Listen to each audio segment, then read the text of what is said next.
Hello, everybody, and welcome to another edition of Setting the Westworld on Fire. I'm your guest host, Cy, and with me today, battling through injuries, is Mr. Ryan Shepard. Say hello, Ryan. I spent a couple too many nights out on the prairie, caught myself a cold. Ooh, or was it a gentleman's complaint? The morning drip, Ryan? Is that what we're hearing? I don't know what that is. All you have to do is play the game Red Dead Redemption and hear some of the dialogue options, right. Ryan. Guess I missed that. I'm not all with it, but I'm here and I have some thoughts on this episode, but Cy's gonna do the honors of running through all the ins and outs of what's going on in Westworld, because there's quite a bit going on in Westworld. Well, if you hadn't noticed, Ryan, I would absolutely say the same. And for all of you people at home, we're gonna start off by talking about the episode 5 called Contrapasso. Rather interesting term for a title, but let's get besides that. Let's start off with Dolores, who's starting to hear voices. A disembodied voice, presumed to be that of Arnold, telling her to find him. And then the scene then starts off with her, Logan, and William headed to Pariah to strike a deal with the mysterious man known as Alazzo. Pariah is the epitome of filth and debauchery. During the Night of the Dead parade, Dolores believes she sees herself in the parade, and then she wakes up to a conversation with Ford. Then we're going back into the outside Westworld portion where Ford and Dolores are talking about a man they used to remember named Arnold. Arnold from the previous episodes was the co-creator who mysteriously died, and they're suggesting that he and her were working together in the past to destroy Westworld. During this conversation, Ford gets rather emotional when she asks if Dolores and Ford were very old friends. Ford then says, "No, Dolores, I wouldn't say friends. I wouldn't call us that at all." And then with a tear in his eye. With a tear in his eye, yes, thank you, Ryan. Yeah, it's a rather interesting moment because this is one of the first times we actually seen Ford crack any, or even Anthony Hopkins crack any sense of emotion, unless you count last week's episode with Teresa. But yeah, that was almost more of a lack of emotion. It is. It was the closest thing to an emotion that Ford has displayed, though, Ryan. Yeah, it was just like the tiniest bit, like he was preventing it so much to such a degree. I don't know if that's just wooden acting, which I seriously doubt, or if that's actually the genius of Anthony Hopkins playing this character. Yeah, I'm pretty sure that's what the character's painted out to be. I agree. I believe the same as well. And for anybody to say the former Ryan would be almost blasphemous. But, I mean, this is why Ford is continuing to be one of the more interesting humans there. And, I mean, again, Dolores, that just speaks for herself. But ending the conversation, Dolores tells the unknown voice that she didn't tell Ford about him, which struck me as also very interesting because, you know, at first, Ryan, I didn't necessarily think she was talking about this disembodied voice possibly being Arnold. I thought she was actually communicating to the other hosts who are starting to gain sentience. I mean, again, that's up for debate, but that's something I thought about when I think about this conversation. Well, the thing is that at the beginning of this episode, somebody's actually talking to her. There's a voice that's talking to her, and it sounds like a man's voice. I can't tell if it's a character that we've heard before. I couldn't really tell from the voice, but there's definitely somebody specific talking to her. And throughout the episode, I think it kind of leads you to believe that it's probably Arnold trying to reach out to her with this connection they have from the past. It's possible, Ryan. I mean, part of me wants to wonder if this is Arnold, what if he actually died, but his consciousness and his intelligence were somehow integrated into the Westworld system, and he's now being able to incorporate himself within the AIs, starting to Yeah. help them achieve that sentience. What it seems like is maybe he saw his fate coming and decided to spend his last moments trying to permanently imprint himself into the Westworld AI to make sure that no matter how many times, memories got erased or reset or things like that, there was still a piece of him in there. And maybe that was his plan all along, to kind of slowly build up to something and actually end up destroying Westworld. Possibly, Ryan. Until then, we're just going to have to keep our eyes open and just set this Westworld on fire. Yeah, let's talk a little bit about Pariah for a second, because this place was kind of interesting. It was. In a world full of sin, Ryan, this has to be the downtown portion of it, not to use it in a degrading term, but this was the like you said, it's the epitome of sin. Yeah. I mean, there's all sorts of this looks like some sort of drunken orgy. Like, there's all sorts of there's all sorts of sex acts, there's all sorts of randomness. This is like a cracked out, coked out version of Deadwood, so to speak. They're having sex in the streets. Yeah, literally. I mean, even in Deadwood, they had the audacity and the politeness to at least do it in a closed room in a brothel or a bar. This, of course, they're fucking like the Dothraki in Game of Thrones. Yeah. I mean, it's just wild. I mean, it's whoever thought about this must have a really perverted mind, Ryan. Well, I guess it's Ford. Right, but this is basically an outlaw haven. This is like the Bahamas during the era where the pirates tried to set up a democracy. Yeah. This is anything goes. This is the lawless West, as lawless as you can get, really. Mm-hmm. But anyways, as they make this walk down Pariah, which in some ways can be the beauty of sin, or the allure of sin, I should say, they end up meeting El Lazo, who turns out to be Lawrence, ironically. Yeah. So this was... I just want to talk a little bit about this, because there's going to be another storyline that has Lawrence in it. And they've done this a couple of times where they show a character from one storyline and then immediately show the same character in another storyline. Right. And to not confuse people with continuity issues, we should note that we're telling these storylines in the most chronological order in terms of story, so that it makes sense, more sense to people. Well, I actually wanted to specifically bring this up because it's not clear within the context of the show when these things are happening. That too. And it's almost leading you down the road of either suggesting that these two storylines are happening very far apart from each other, at least a day, because you have to assume that the robots need to be taken in and repaired and then put back into service for the next day. Right. Or there may actually be two Lawrences that inhabit the world. Or there could be multiple Westworlds. We simply don't know, Ryan. It's one of those questions that keeps coming up that we don't quite have a definite answer on yet.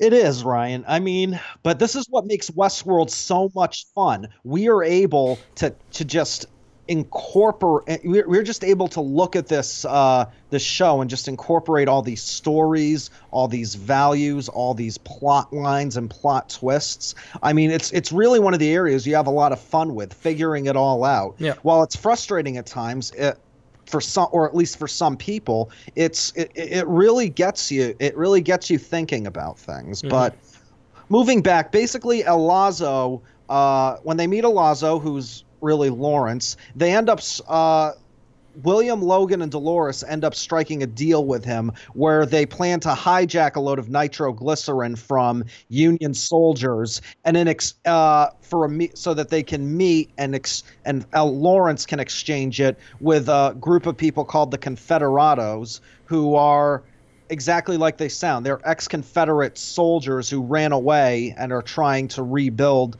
the lost world, their lost version of a world, what they hope to accomplish during the Civil War. Yeah, they're basically conflicting with the Mexicans in the area. They're trying to you know, I mean, following with Confederate beliefs, they're trying to eradicate any, you know, non-white people from their region. Which is ironic because they want to do business with Lawrence and aka El Lazo, whose group is is obviously not banditos, not basically.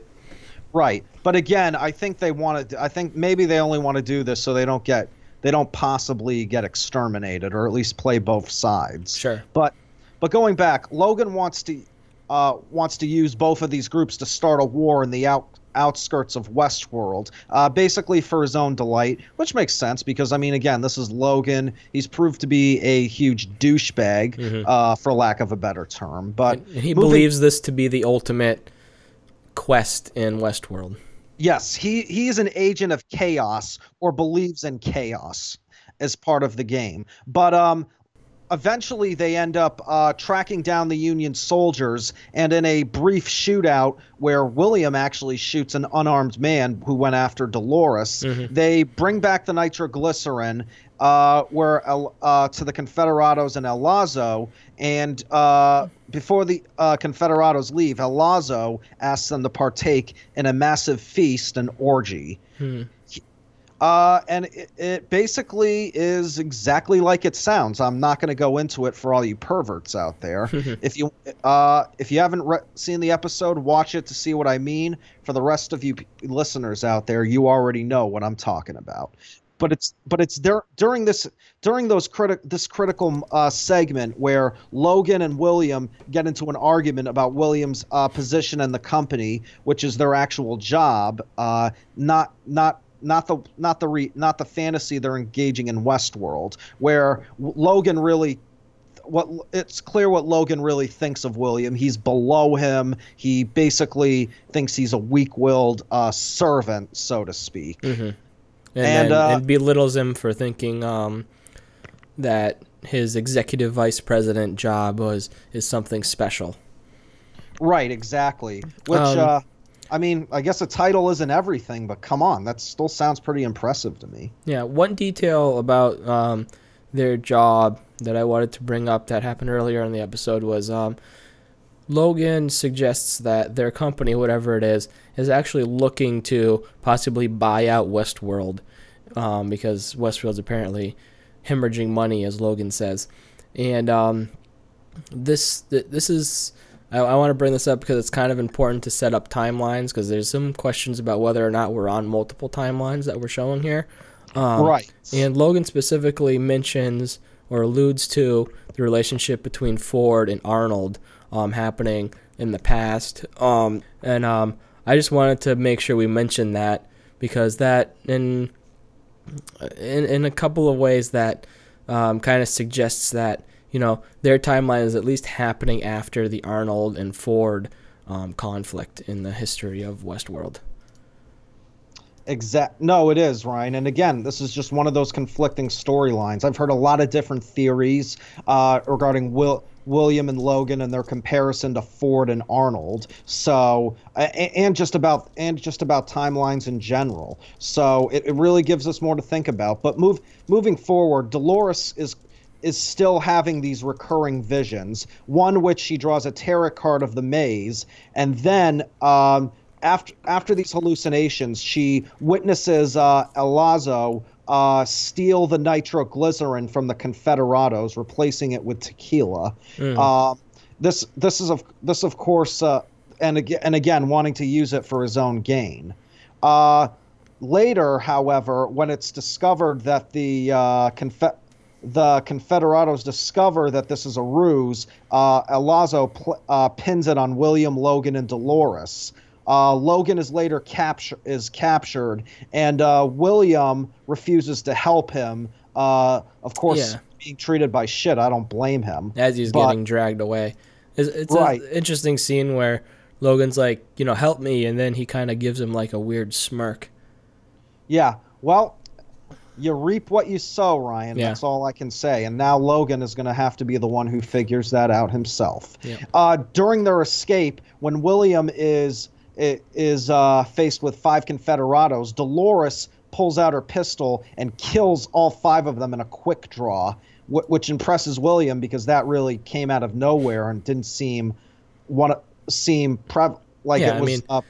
or one of Dolores's traits. Considering like 2 episodes ago she wasn't even able to fire a gun, now she's wiping out 5 ex-soldiers in like a flurry of gunfire.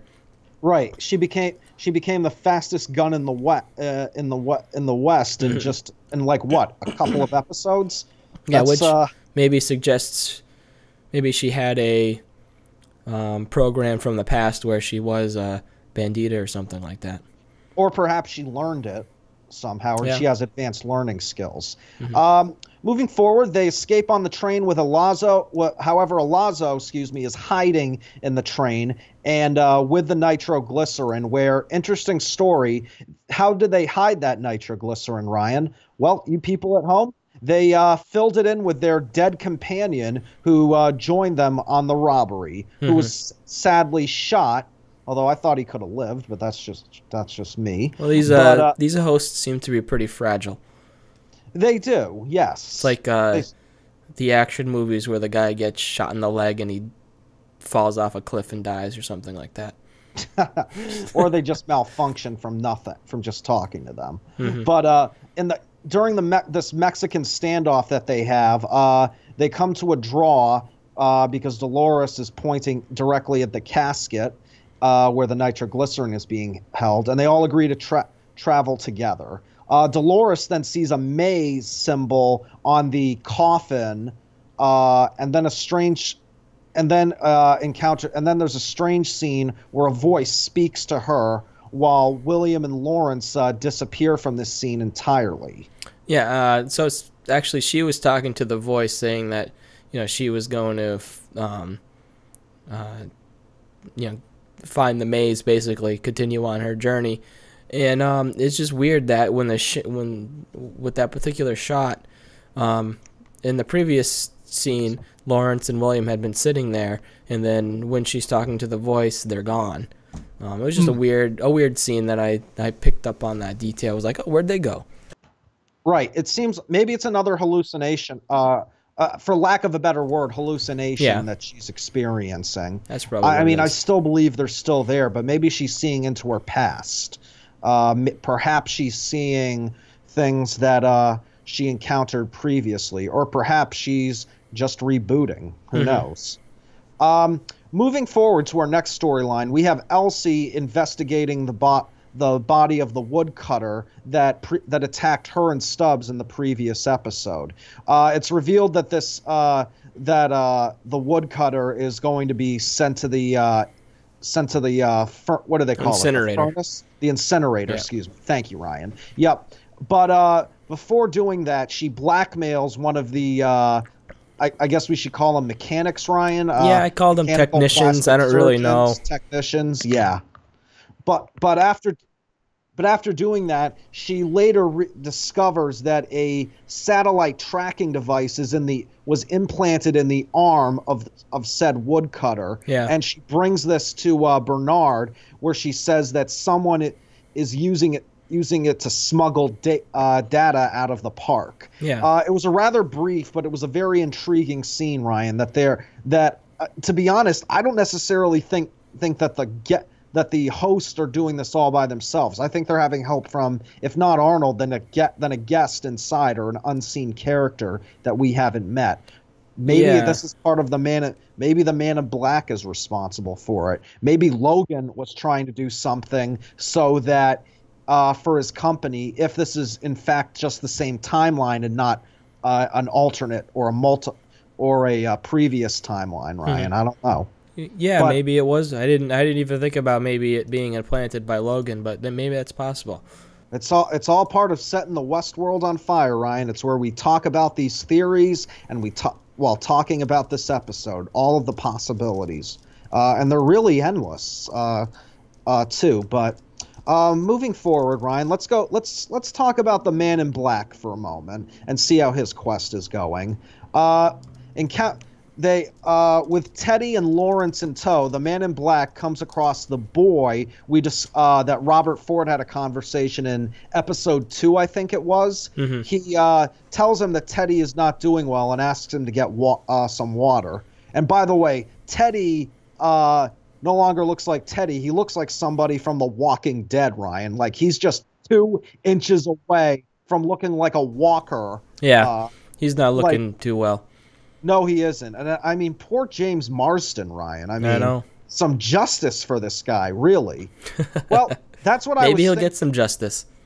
Maybe. But in a rather interesting scene, while the Man in Black has the host boy fetch some water, he reveals sinisterly to Lawrence that he's no longer the important factor, that he now believes Teddy is the most important specimen for implementing his goals and reaching that maze. So, in typical Man in Black favor, he basically he slits Lawrence's throat and then hangs him by his feet so he can collect the blood from Lawrence, and then he, in such a kind way, makes some sort of makeshift IV bag and implements Lawrence's blood into Teddy, just in an attempt to revive him. I guess there's no worry about blood types in Westworld. I guess not, Ryan. I mean, I guess they're all universal donors, which seems to make sense because it makes things a hell of a lot easier when they need a blood transfusion. And it's interesting to consider that when they built the hosts, they actually factored in, loss of blood as being something that could actually impact their health. Right. Well, I don't think. Well, and also keep in mind, I don't think they can get AIDS or any other sexually transmitted disease, which in today's world would be very prevalent. But in Westworld, we hope not. Yeah, we hope not. Last thing they need is to treat a syphilis infected host on the run. Anyways, as they continue on their way to Pariah, with Teddy being somewhat healthier, they come across a local bar and they sit down to have a drink of whiskey while somebody's playing on the piano. The Man in Black doesn't want anyone to disturb him, but lo and behold, somebody joins him. And who is that person? None other than the creator himself, Robert Ford.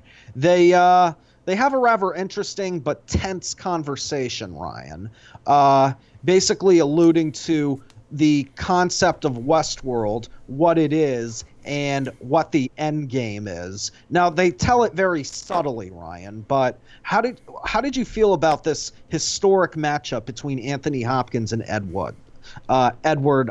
Harris, excuse me? Yeah, it was a interesting conversation. I can't really tell where specifically Robert Ford is coming from and allowing the Man in Black to do what he's doing. Like, what does Robert get out of it? I'm still not sure. The Man in Black seems to be trying to, as he says, honor Arnold's legacy. How he knows about Arnold, not sure. Why he's trying to, what is his stake in that, still not sure. But there's this kind of mutual respect between Ford and the Man in Black, where they almost need each other, if that makes any sense. I think it does, Ryan. The Man in Black specifically says that he's doing what he's doing because he believes the park needs a true villain, and that suggesting that he's a villain to just like the hosts, or does that also mean he's a villain to the people who are in charge of Westworld, like somebody that has to keep them on their toes and always make sure that they're dotting all their I's and all that kind of stuff? Yeah, well, Ryan, I mean, I can see that because during this conversation, I definitely saw that there was some underlying tension between the two characters. And again, we've learned in previous episodes that the Man in Black on the outside of Westworld, he's a very successful philanthropist, or he has some sort of medical foundation that's helped people. So obviously he's very wealthy. But why does he feel the need to be this villain of Westworld? If that is indeed what they're alluding to, is the real mystery. Like, why does he feel he has to be the bad guy, the ultimate man in black, so to speak? Why does he feel the need to cause all of this destruction within the park? Because it seems to me like he doesn't even care of the consequences of his actions. So, and I mean, again, not just for because he feels like there aren't any consequences, but because, but I'm also alluding to the consequences for Westworld as a whole, as you described. It's just like, as much as we were anticipating their meetup, it didn't really answer any questions. No, it actually left us with more questions, Ryan, which is something that Westworld is particularly good at doing, which I don't blame them. I mean, again, for this is a 10-episode season, so I mean, it's good to have these type of questions, and it's good to answer them, don't get me wrong, but it's good to keep having them, because if you answer all the questions, really, I mean, in most cases, there's not going to be a show anymore, or there's no point of having a show anymore. So it's good to continue to have them, but always keep us on our toes and delight us and entertain us. I think that's what the fans are looking for, and that's certainly what I'm looking for. But moving forward, let's go back. Let's now move to a smaller story, but still an integral part, revolving around two technicians we saw in the previous episodes, specifically episode 2 with Maeve, who are once again repairing Maeve over and over again, who, I swear, I figured Teddy would be the most frequent flyer there, but in this episode it is definitely Maeve. The younger technician, or at least the less experienced one, has been trying to reprogram a robot bird, which again is the other one who catches him in the act implies that it's against company regulation, because he's not a programmer, and he's not an engineer of any of the sort that does these creations. He seems to be doing this out of his own free will so he can advance within the corporation.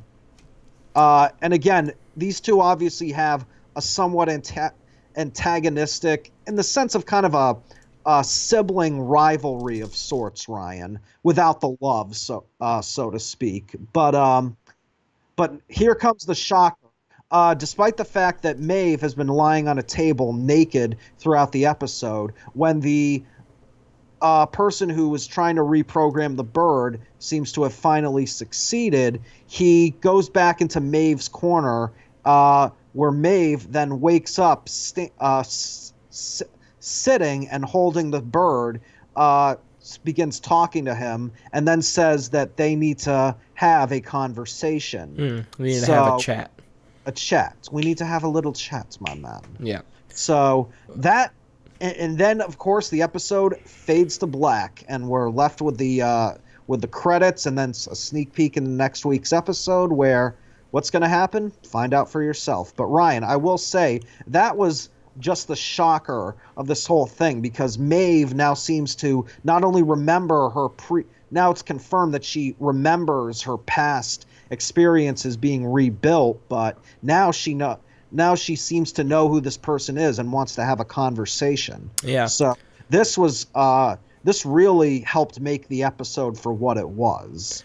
Yeah, she seems to be very astute in her, like, dealing with this situation where she's like all of a sudden finding herself in a completely different world and all these things she doesn't understand, but she's not like panicking or being super confused about it. She's handling it in a very like even-handed manner, which is interesting.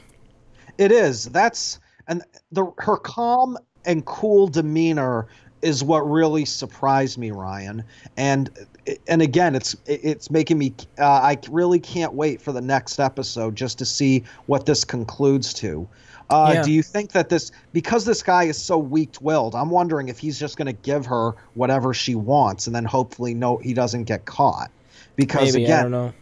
Well, I mean, again, you saw what he was doing with the bird that was against regulations. And if he was willing to go that far, what's to say he's not willing to go further to help them, even if he's being forced to? Mm-hmm. Yeah, I don't know. We'll see where that goes. One thing I wanted to mention about the interaction between those two technicians, there's one line in particular where, anyway, there's a conversation where he says to Felix that you thought they would have found that personality trait or that personality defect in the embryo. Uh-huh. And at that point, I almost wondered if the people who work at Westworld, with maybe some exceptions, are actually born there and never, like they aren't brought in, they aren't allowed to leave. They're actually, like made there, like they're actually born at the facility, whether artificially or naturally. It was just a little detail I picked up on that made me think of, like, you know, the lore of this place.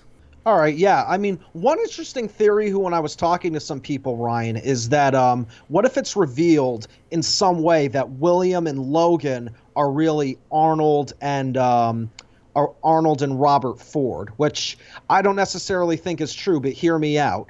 The theory was that William is actually William is the Man in Black. That what happened is that the world that he was introduced to slowly and eventually corrupted him to the point where he started off as a white hat and then eventually became a black hat. Which, I mean, again, maybe it's a possibility. I don't know. The other theory who I think could also be William might actually be Robert Ford in some sense. And I got that from his conversation with Dolores, because you saw that he shed a tear for her, and it just came unexpectedly. And I don't know, Ryan. I mean, whenever I see a tear like that, if a tear like that's being shed, part of me, or at least I'm going to think 50 to 70% of the time, it's going to be regarding a loved one. Yeah. So, and again, William's love for Dolores, or his torn feelings for Dolores, that might be it. And maybe the Man in Black is Logan. But then again, the other person came back and said, actually, William looks more like Ed Harris than he does Anthony Hopkins, which he's got a point there. Let's be honest, Ryan. Yeah, I'm not really sure. Like, this is like we said earlier, this is suggesting that there may be multiple timelines, and I'm not. There's too many instances where these timelines are suggesting to be running concurrently, or at least within close proximity of each other, for me to say that, you know, that it's even possible for them to be multiple timelines. There'd have to be some sort of major reveal that kind of I don't know. I mean, maybe they could pull it off, but at this point, like I said, it just seems like kind of out there to consider that when you're looking at William and Logan, that these are actually people from the past, and you have Robert Ford presumably in the present with the Man in Black. It just doesn't. There's too many instances where there would have to it be some contradicts sort of yourself. correlation that would need to be revealed, Ryan. That's what you're getting at. What? There would need to be some sort of correlation that would have to be revealed in the future for us to even consider that, or to piece it together, is what you're saying. There'd have to be some sort of like a reveal, like a all of a sudden we're talking about time travel or something like that. That would allow for something like that to happen, because like I said earlier in this episode, Logan specifically references the death and conflict between Ford and Arnold. Right, or perhaps it's another program being played. I don't know. I don't think time travel. I think to talk about time travel, I think, is a little too premature. However, I'd like to introduce the theory that there are multiple theme parks within Westworld, or at least multiple scenarios being played within the park as a more possible cause to that. But I mean, again, Ryan, like I said previously, this is what makes Westworld so fun, and this is why we make Setting the Westworld on Fire, so we can talk about all of this stuff. Yep. It's we won't know for sure until they tell us. Right, if they ever tell us, Ryan. I mean, this could be like Lost, where they wait 7 fucking seasons for us to reveal the whole shebale about the island. Which I don't think they will. I think that I think the plot is too. I think it's too straightforward in some senses for it to drag on like that. But hey, anything's possible. All right. Yeah. So, it seems to at this point it seems to be like they have a goal that they're going for. They at least know that where they're going with the story, and I hope they continue down that path. I agree, Ryan. All right, well, I think that just about does it for another edition of Setting the Westworld on Fire. For all you viewers at home, please send us your comments, your questions, your theories, or ask us about topics that you want us to touch upon. It doesn't matter if it's for the next episode or for the previous episodes. We want to hear your voice. We want to hear your opinions. We really want to give you the best quality show out there, so we want to hear what interests you. Please send us drop us a comment. Yeah, we're at our halfway point here. We are, Ryan. Thank you. I didn't want to bring that up. It's been a great half season so far, and we're hoping the second half of the season is just as good, if not better. Yeehaw! Yeehaw, people. Now, have a good one. Get along, little doggy.